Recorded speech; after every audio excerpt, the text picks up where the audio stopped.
Hi, welcome to Breaking the Panels. I'm Ashley, and this is my review of 2004's The Punisher, starring Thomas Jane, John Travolta, Rebecca Romaine Stamos, Will Patton, and Ben Foster, and is directed by Jonathan Hensleigh. Now, straight off the bat, and rightfully so, it's important to state that this movie found a perfect leading man in Thomas Jane as Frank Castle, aka The Punisher. The actor's enthusiasm and passion for this project and character was undeniable, and he was a major driving force behind trying to get a second instalment up and running. Unfortunately, the studio shut the door on a sequel.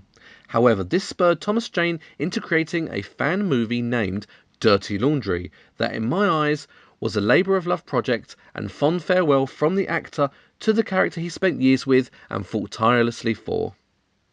2004's The Punisher is highly entertaining and can be revisited over and over as a very good violent action revenge movie. But there is very little in this movie that can actually be related back to the Punisher source material, with the exception of a few names scattered here and there, and fight scene which was adapted from the storyline Welcome Back Frank, and of course the Punisher's iconic skull emblem. The movie actually got that spot on.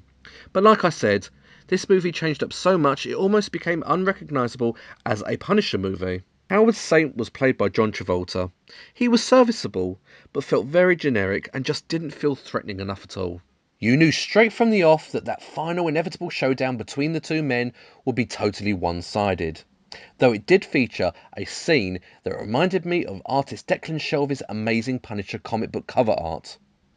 Now, I've been a Punisher fan for years and years, and as a rule, I'm used to seeing the Punisher be a force of nature that ploughs his way through the bad guys in stories such as In the Beginning by Garth Ennis and artist Luis LaRosa, and Up is Down and Black is White, also by Garth Ennis and artist Leandro Fernandez.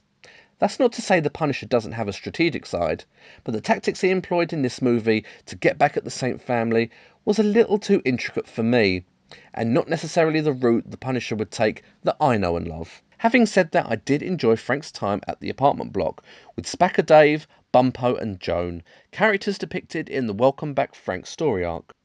These were really good scenes, and Rebecca Romaine Stamos, who was playing Mystique in the X-Men franchise at the time, was really good as Joan. Spacker Dave, played by Ben Foster, had one of the most harrowing scenes in this movie. It was when he came face to face with Howard Saint's right-hand man, Quinton.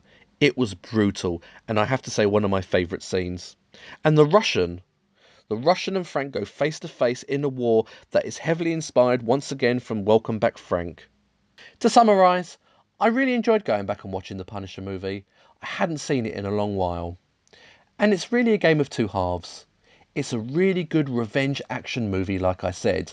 Lots of blood, lots of gore, lots of action. Brilliant. But it's not necessarily the Punisher. Well, it is in some cases, and it isn't in others. But it's enjoyable nonetheless, and I really enjoyed going back and watching it. What did you guys think of The Punisher from 2004? Please comment below. Also remember to like and subscribe. You can find us all over social media at Breaking the Panels.